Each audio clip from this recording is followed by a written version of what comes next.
नमस्कार, सुप्रभात, स्वागत है आपका। मैं हूं आपके साथ नैना यादव। नमस्कार, मैं हूं आपके साथ आनंद त्यागी और हेलो भारत में सबसे पहले देखिए 10 मिनट में देश दुनिया की तमाम बड़ी खबरें।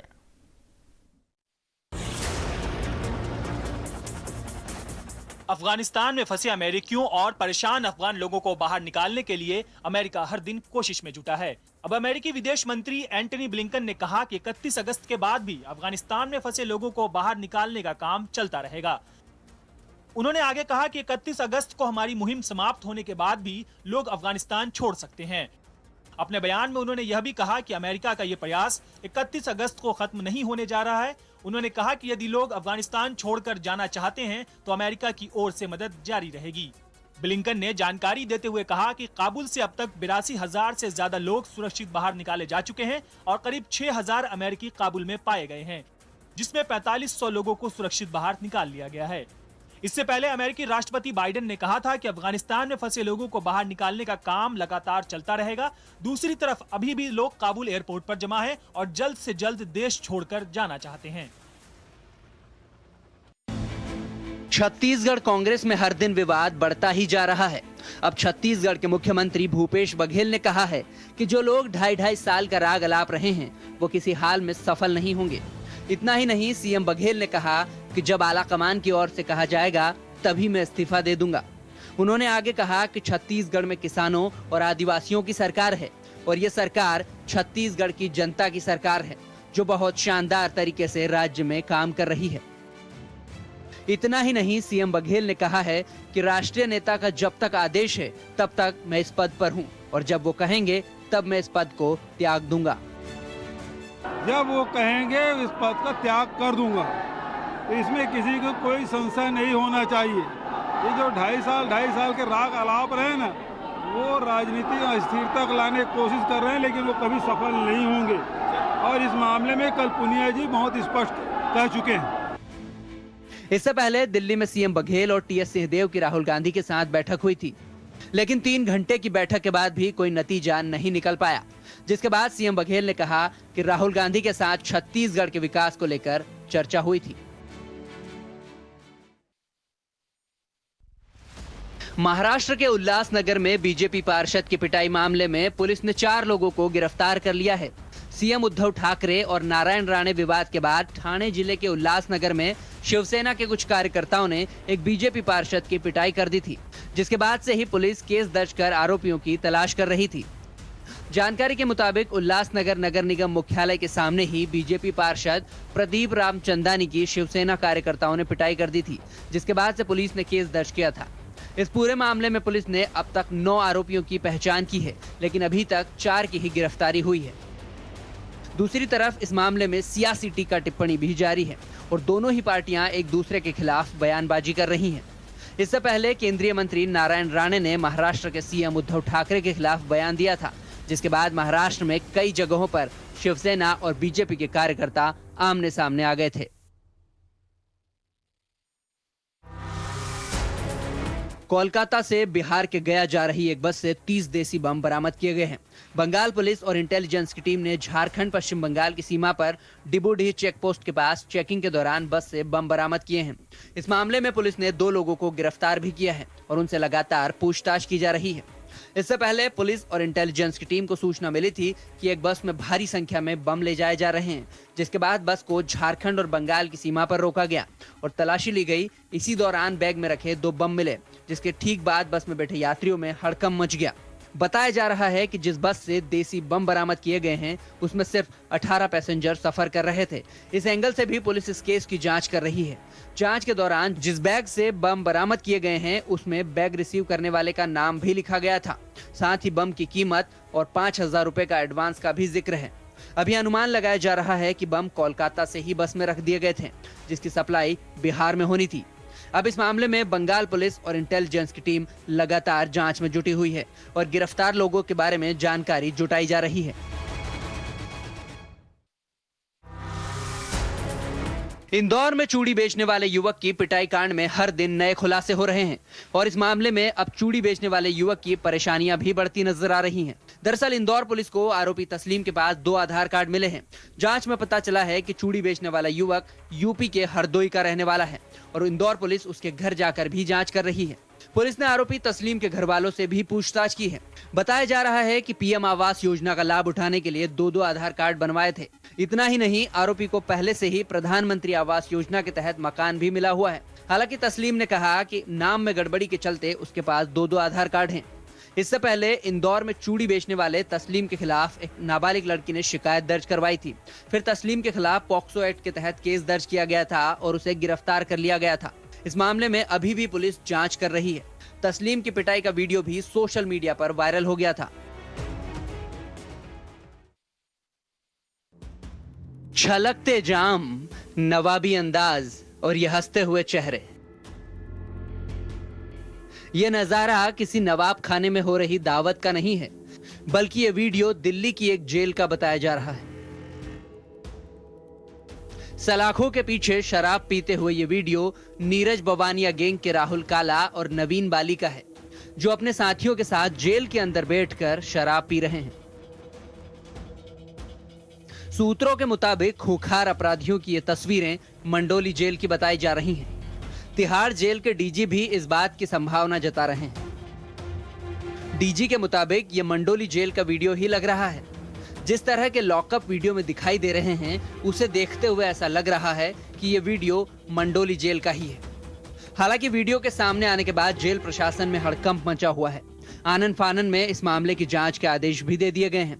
लेकिन सोचने वाली बात तो यह है कि खूंखार बदमाशों को जेल के अंदर शराब, कोल्ड ड्रिंक और स्नैक्स के साथ ही ये छूट आखिर दे कौन रहा है।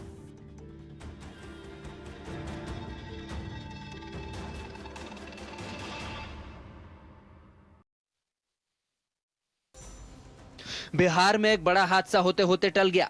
बक्सर में अत्याधुनिक चीनूक हेलीकॉप्टर की इमरजेंसी लैंडिंग करानी पड़ी। जिस वक्त चीनूक हेलीकॉप्टर को आपात स्थिति में बक्सर के खेत में उतारा गया, उस दौरान हेलीकॉप्टर में वायुसेना के 20 से ज्यादा अफसर और जवान सवार थे, लेकिन पायलट की सूझबूझ से सभी सुरक्षित हैं। जैसे ही गांव में वायुसेना के इस भारी भरकम हेलीकॉप्टर की इमरजेंसी लैंडिंग हुई, मौके पर लोगों की भीड़ लग गई, जिसके बाद मौके पर सुरक्षा बलों को तैनात कर दिया गया है। बताया जा रहा है कि हेलीकॉप्टर ने प्रयागराज से उड़ान भरी थी। इसे पटना से सटे बिहटा जाना था। तभी बक्सर में अचानक हेलीकॉप्टर के पंखों से चिंगारी निकलने लगी। ग्रामीणों ने देखा कि डगमगाते हुए हेलीकॉप्टर नीचे आने लगा है, जिसके बाद मानिकपुर गांव में इसे उतरते भी देखा गया। पायलट ने काफी सूझबूझ से काम लिया और हेलीकॉप्टर को सुरक्षित नीचे उतार लिया। हालांकि इस मामले की अब जांच शुरू हो चुकी है।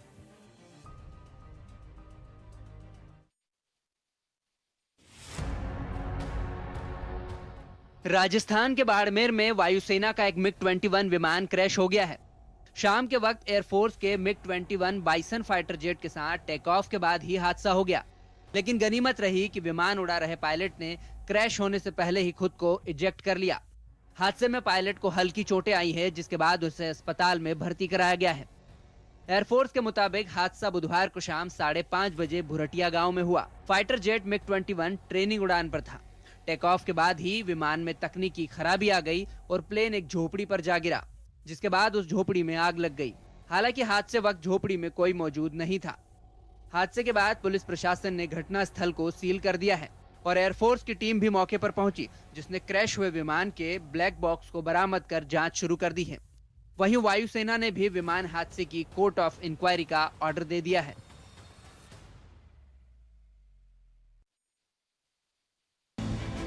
सड़कों पर सरेआम खौफ की ये तस्वीरें मध्य प्रदेश के ग्वालियर की हैं। ग्वालियर में बदमाशों के हौसले किस कदर बुलंद हैं, उसका अंदाजा इस वीडियो को देखकर ही लगा सकते हैं। शहर के कांति चौराहे पर सरेआम 2 आरोपी बाइक पर आते हैं और कट्टे की नोक पर स्कूटर से जा रही महिला से चेन लूट लेते हैं।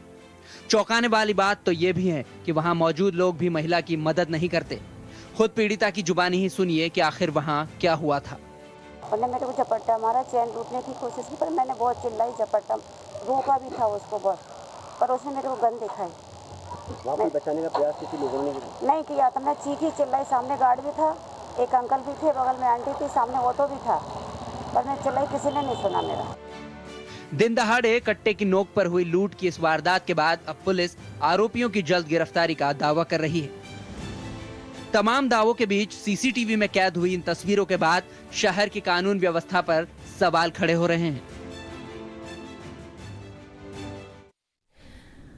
और अब समय हो गया है उन खबरों को जानने का जो है आपके काम की खबरें। गुजरात के जामनगर को बेंगलुरु और हैदराबाद से जोड़ने वाली उड़ानों की आज से शुरुआत होने जा रही है। नागरिक उड्डयन मंत्री ज्योतिरादित्य सिंधिया ने इस बात की जानकारी दी है। सिंधिया का कहना है कि इससे न केवल परिवहन की सुविधा बढ़ेगी बल्कि जामनगर और आसपास के क्षेत्रों में आर्थिक विकास में भी तेजी आएगी। स्टार एयर कंपनी उड़ान योजना के तहत जामनगर बेंगलुरु मार्ग और जामनगर हैदराबाद मार्ग पर उड़ानों का संचालन करेगी। स्टार एयर जामनगर, हैदराबाद और बेंगलुरु के बीच नॉन स्टॉप उड़ानें संचालित करने वाली भारत की पहली एयरलाइन होगी। क्षेत्रीय संपर्क योजना उड़ान के तहत केंद्र सरकार, राज्य सरकारें और हवाई अड्डा ऑपरेटर चुनिंदा एयरलाइनों को फाइनेंशियल इंसेंटिव देती हैं ताकि उन हवाई अड्डों से उड़ानों का संचालन किया जा सके जहां उड़ानों की संख्या कम है या हवाई किराए को अफोर्डेबल रखा जा सके।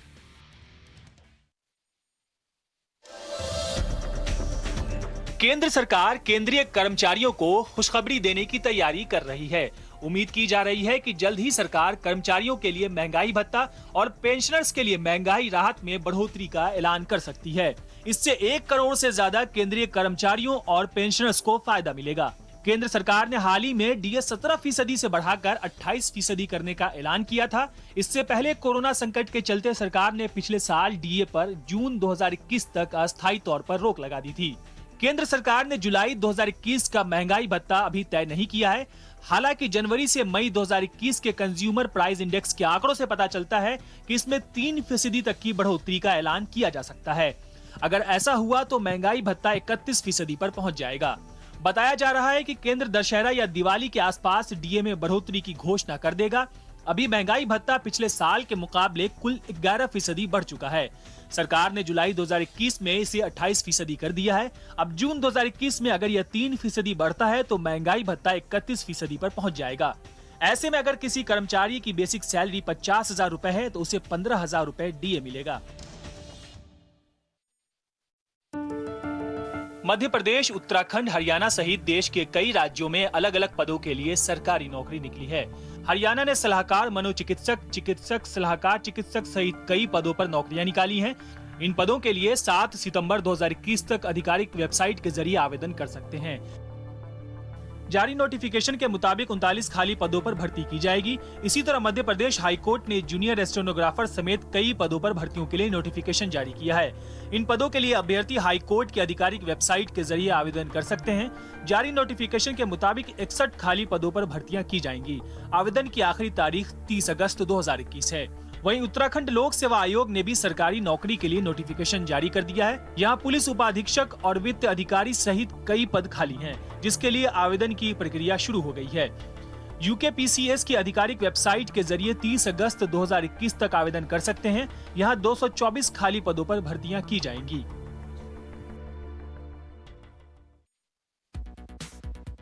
मोदी सरकार ने सरकारी बैंक पेंशनर्स को त्योहार से पहले बड़ा गिफ्ट दिया है। सरकार ने उनकी पेंशन में जबरदस्त इजाफा किया है।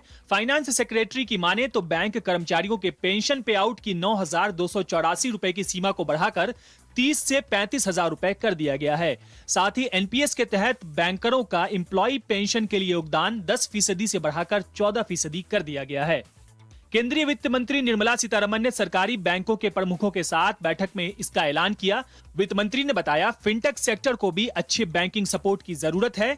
कई ऐसे सेक्टर उभर रहे हैं जिन्हें बैंक से पूंजी का सहारा चाहिए। बैंकों से कहा गया है कि नॉर्थ ईस्ट राज्यों के लिए अच्छी योजना लेकर आएं। उन्हें राज्यवार प्लान बनाकर देना चाहिए ताकि वहां एक्सपोर्ट और दूसरे काम को बढ़ावा मिल सके। गन्ना किसानों के लिए बड़ी खुशखबरी है। केंद्र सरकार ने गन्ने का समर्थन मूल्य बढ़ाने का ऐलान किया है। प्रधानमंत्री नरेंद्र मोदी की अध्यक्षता में हुई केंद्रीय कैबिनेट की बैठक में गन्ने का समर्थन मूल्य बढ़ाकर 290 रुपए प्रति क्विंटल किया गया है। यह गन्ने के लिए अब तक का सबसे ऊंचा समर्थन मूल्य है। इससे पहले समर्थन मूल्य 285 रुपए प्रति क्विंटल था। सरकार के मुताबिक इस फैसले का फायदा 5 करोड़ से ज्यादा गन्ना किसानों और उनके आश्रितों को मिलेगा।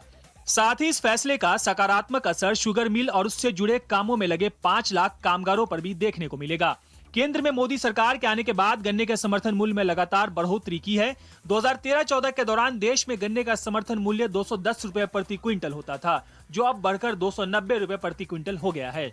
7 साल में गन्ने के समर्थन मूल्य में 38% की जोरदार बढ़ोतरी हुई है।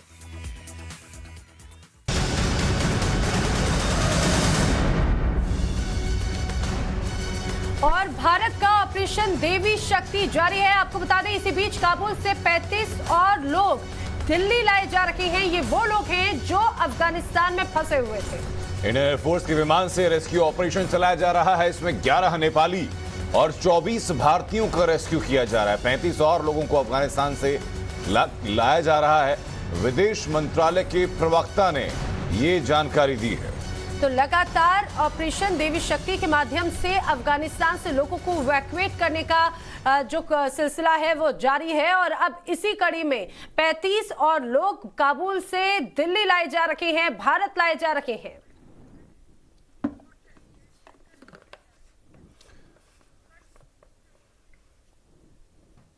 तो वहीं पंजाब में सियासी कलह के बीच मंथन का दौर लगातार जारी और इसी को लेकर के आज कैप्टन कैबिनेट की अहम बैठक होने जा रही है। बता दें, ये बैठक बहुत महत्वपूर्ण होगी। दोपहर 3:30 बजे कैबिनेट की बैठक होगी। सबसे खास नजरें जो है बागी मंत्रियों पर होगी। बागी मंत्री क्या इस बैठक में शामिल होंगे, इस पर संशय बरकरार है, क्योंकि पंजाब में बागी लगातार देखने को मिल रहे। कैप्टन अमरिंदर सिंह के खिलाफ ये तमाम विधायक और मंत्री बागी होते हुए नजर आ रहे हैं।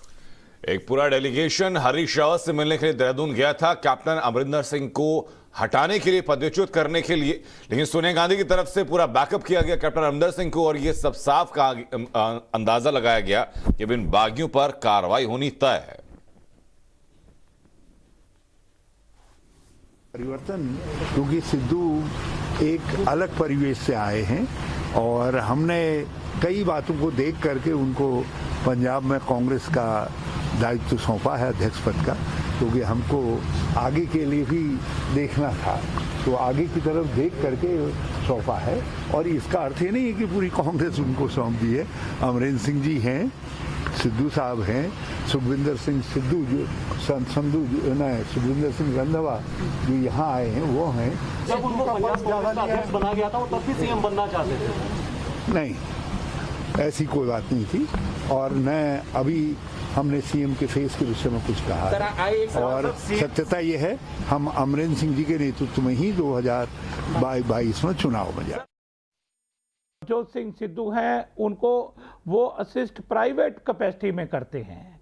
और दूसरी बात मैं कहना चाहता हूँ, यहाँ तक सवाल उन्होंने किया है, हम समझ रहे हैं ये बात को कि ये देश के खिलाफ बात है और किसी को भी ये देश के खिलाफ बात करने का अधिकार नहीं है। और उनके इस्तीफे और उनको बाहर निकालने के लिए पंजाब के मुख्यमंत्री जी ने ये नवजोत सिंह सिद्धू को कहा है, सभी मंत्रियों ने ये कह दिया है, आज सभी विधायकों ने भी कहा है। लेकिन मैं आपसे के माध्यम से एक बात जरूर कहना चाहता हूं कि कांग्रेस की विचारधारा कभी भी ऐसी नहीं हो सकती।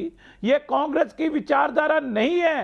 कांग्रेस पार्टी ने तो कुर्बानियां दी है, कश्मीर के लिए लड़ाई लड़ी है और जो देश की एकता अखंडता के लिए कुर्बानियां दी हो, और ऐसे में अगर ये हमारे ऊपर सवाल खड़े करना कि हम खामोश हैं, हम बिल्कुल खामोश नहीं हैं और उनके ऊपर कार्रवाई होगी, अवश्य कार्रवाई होगी। और रंजीता इस समय हमारे साथ में जुड़ रही है। रंजीता, पंजाब कांग्रेस में जो हलचल है वो दिल्ली से लेकर देहरादून तक पहुंच गई, लेकिन आज की कैबिनेट बैठक में क्या ये माना जाए कि बागी मंत्री, बागी विधायकों पर भी कार्रवाई हो सकती है, क्योंकि पार्टी आलाकमान से हरी झंडी मिल चुकी है? नैना देखिए, कांग्रेस आलाकमान अभी भी चीजों को सुलझाने में लगा है। कार्रवाई की बात वो अंतिम फैसला होगा जिस समय ये तमाम चीजें निकल कर आएंगी कि क्या अब कार्रवाई होनी चाहिए। कल जिस तरह से हरीश रावत से एक 5 सदस्यीय जो डेलीगेशन मिला, उसको एक कड़ा संदेश दिया गया कांग्रेस आलाकमान की तरफ से कि आप जाइए और अपना काम कीजिए। इन तमाम खबरों के बीच कल देर रात सूत्रों के हवाले से एक खबर निकल कर आई कि सोनिया गांधी ने कैप्टन अमरिंदर सिंह से फोन पर बात की है, उनसे कहा है कि आप काम देखिए, सरकार चलाइए और आने वाले चुनाव में कांग्रेस पार्टी की वापसी होनी चाहिए, इसको सुनिश्चित कीजिए। नैना, कांग्रेस आलाकमान और कांग्रेस नेतृत्व लगातार ये कोशिश कर रहा है, लेकिन पंजाब में जिस तरह की स्थिति बनी हुई है, ऐसे में ये कहना जल्दबाजी नहीं है कि कांग्रेस पार्टी को 2022 तक एक साथ समेट कर रखना एक बड़ी चुनौती होगी। और आज की कैबिनेट पर भी सबकी नजर इसीलिए है कि बागी जो नेता है, जो मंत्री हैं, वो क्या कैबिनेट में शामिल होंगे, क्योंकि यहाँ जिस तरह का मैसेज उनको दिया गया उत्तराखंड में, उसके बाद उनके तेवर भी तल्ख नजर आ रहे हैं। ठीक है, अब ये देखने वाली बात है कि आज कैबिनेट में क्या होता है, लेकिन ये बात सही है कि 2022 तक आखिर जिस तरह की अभी परिस्थिति है, कांग्रेस को समेट कर रखना सबसे ज्यादा चुनौती होगी आलाकमान के लिए। बिल्कुल।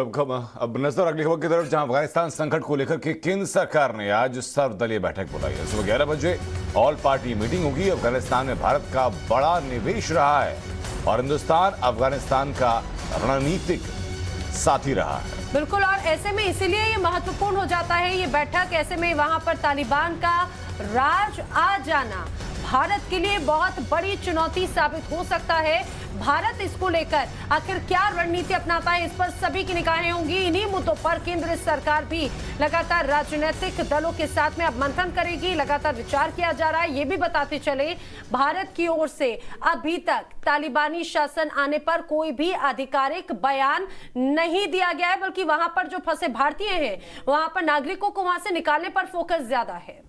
आज भी अफगानिस्तान में फंसे 180 लोग भारत लौट रहे हैं। इसी मुद्दे को लेकर के प्रधानमंत्री की तरफ से कहा गया था कि तमाम जो विपक्षी दल हैं, जो अपोजिशन है, उनको एक एक जानकारी अफगानिस्तान के हर एक प्रकरण के बारे में दी जानी चाहिए। और आज अफगानिस्तान के संकट पर 11 बजे बैठक होनी है। राष्ट्रपति रामनाथ कोविंद आज से 4 दिन के यूपी दौरे पर जा रहे हैं। बता दें, अपने इस दौरे पर वो लखनऊ, गोरखपुर और अयोध्या में कई कार्यक्रमों में शामिल होंगे। राष्ट्रपति कोविंद सबसे पहले आज दिल्ली से लखनऊ के लिए रवाना होंगे, जहां राज्यपाल आनंदीबेन पटेल और सीएम आदित्यनाथ योगी उनका वेलकम करेंगे। उसके बाद शनिवार को राष्ट्रपति गोरखपुर के लिए रवाना होंगे। इसके बाद में राष्ट्रपति लखनऊ से अयोध्या जाएंगे, जहां पर वो रामलला के दर्शन भी करेंगे और राम मंदिर के निर्माणाधीन स्थल का भ्रमण भी करेंगे। राष्ट्रपति कोविंद 3 महीने के बाद में यूपी के दौरे पर जा रहे हैं। इस दौरान सुरक्षा व्यवस्था को भी काफी कड़ा कर दिया गया है। राष्ट्रपति रामनाथ कोविंद का ये दौरा, 3 दिन का ये दौरा कई मायनों में बहुत ज्यादा महत्वपूर्ण हो जाता है। आगामी चुनाव को ध्यान में रखते हुए भी ये दौरा, अयोध्या में रामलला के दर्शन भी करेंगे राष्ट्रपति रामनाथ कोविंद। और वक्त ब्रेक का, जल्द वापस लौट रहे हैं। और इस समय की बड़ी खबर कोरोना मामले से जुड़ी हुई। एक बार फिर से कोरोना के बढ़ते मामले चिंता का सबब बन गए हैं। आपको बताएं, पिछले 24 घंटों में 46,265 नए मामले सामने आए। 24 घंटे में कोरोना से 605 लोगों की मौत हुई। सबसे ज्यादा केस 31,445 नए केस जो आए सिर्फ केरल में आए और देश भर में कुल 605 लोगों में से 200 से ज्यादा लोगों की मौत केरल के अंदर हुई है। सबसे ज्यादा केरल में 31,445 नए केस सामने आए। उसके बाद से हड़कंप है। बता दें, इसके पहले भी केरल में सबसे ज्यादा मामले दर्ज किए गए। सिर्फ केरल में 215 लोगों की मौत हुई। महाराष्ट्र में 5,000 से ज्यादा नए मामले सामने आए हैं। और इन आंकड़ों से साफ है कि केरल में कोरोना एक बार फिर तेजी से फैल रहा है। जी हां, पिछले 24 घंटों में पूरे देश में कोरोना के जितने केस आए, उसमें से करीब 78% केस सिर्फ केरल में ही हैं। केरल में 215 लोगों की जान कोरोना से गई। आप सोच रहे होंगे कि ऐसा हुआ क्यों अचानक केरल में कोरोना ब्लास्ट हुआ। उसके लिए देखिए एक खास रिपोर्ट।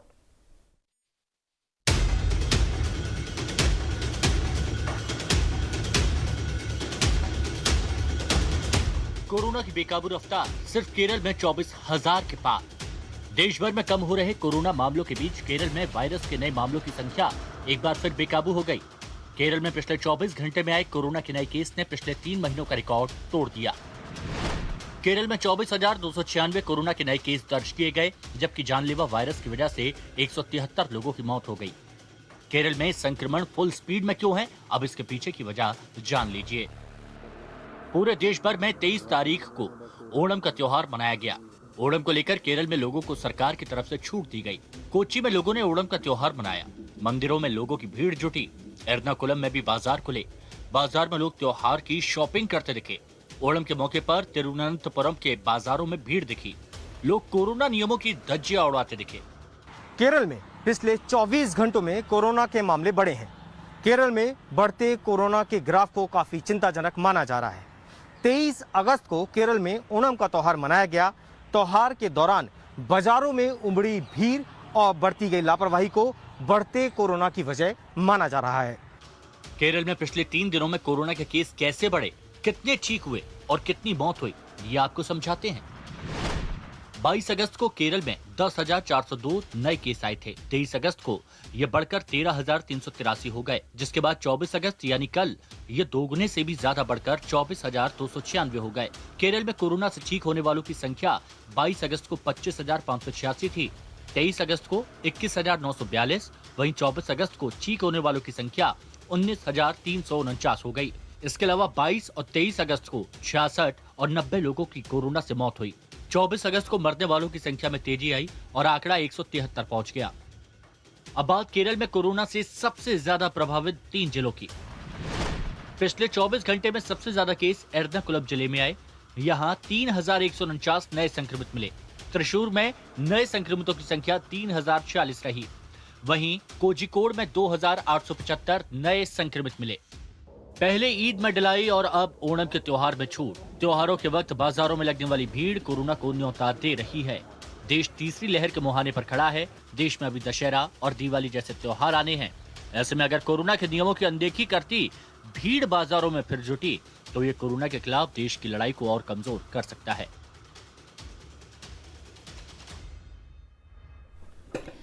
लोगों को बुनियादी सुविधाओं में से एक है पीने का साफ पानी। पानी सिर्फ देखने में ही साफ नहीं होना चाहिए, बल्कि पानी ऐसा होना चाहिए जो सेहत खराब ना करे, बीमार ना करे। लेकिन राजधानी दिल्ली की लैंडफिल साइट यानी जहां कचरा जमा करते हैं, उसके आसपास का ग्राउंड वाटर प्रदूषित हो चुका है और पीने लायक नहीं बचा है।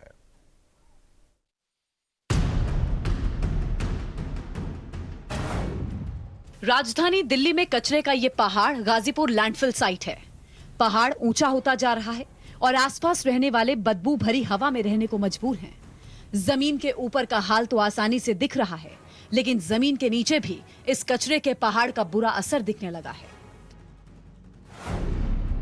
टिप टिप कर कचरे का पानी जमीन के अंदर जाता है, जिससे आसपास के इलाके का पानी पीने लायक नहीं बचा है। दिल्ली पोल्यूशन कंट्रोल कमेटी की हालिया रिपोर्ट ने बताया है कि कैसे गाजीपुर लैंडफिल साइट के आसपास का पानी पीने लायक नहीं है। टीडीएस, क्लोरीन और हार्डनेस उस सीमा से भी कई गुना ज्यादा है जो पीने लायक पानी में होनी चाहिए। ये रिपोर्ट बताती है कि राजधानी के इस इलाके में लोग साफ हवा और साफ पानी को तरस रहे हैं। टाइम्स नाउ नवभारत की टीम ने ग्राउंड वाटर का हाल जानने के लिए जमीनी पड़ताल करने का फैसला किया और निकल पड़े गाजीपुर लैंडफिल साइट के आसपास के पानी का सैंपल लेने, ताकि उसकी गुणवत्ता को परख सकें। हमने ऐसी जगह चुनी जहां से दिन भर में सैकड़ों लोग पानी पीते हैं। वो पानी की गुणवत्ता क्या है और वो पानी उनके कितने उपयोग के लायक है, यानी कि उस पानी में क्या क्या चीज़ें पाई जाती है, जो पाई जा रही है वो उनके पीने योग्य है या फिर वो पानी जहरीला है जो कहीं ना कहीं उनके स्वास्थ्य और शरीर दोनों को नुकसान पहुंचा रहा है। हमारी टीम का पहला पड़ाव था गाजीपुर डेयरी फार्म।